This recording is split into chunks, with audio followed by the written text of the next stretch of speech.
হরে কৃষ্ণ। এই দেখো ভোগের গোপালকে ভোগ দেওয়ার জন্য এই অন্ন থালা সাজাচ্ছি। এই দিয়ে দিলাম অন্ন। অন্নটা খুব সুন্দর করে সাজিয়ে নেব। আর এই অন্ন দিয়ে দিলাম, আর দিয়ে দেবো ওলকপি ভাজা। আর একটু ভালো করে সাজিয়ে নেব গোপালকে দেওয়ার জন্য সুন্দর করে।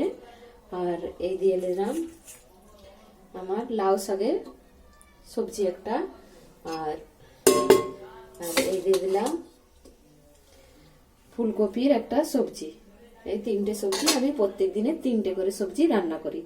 আর এই যে গোপালের জন্য পানীয় জল।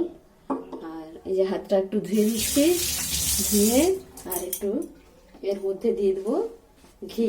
এটা গা ঘি, গরুর ঘি দিয়ে দিলাম। তারপরে এর উপরে দিয়ে দেবো তুলসী পত্র। হরে কৃষ্ণ।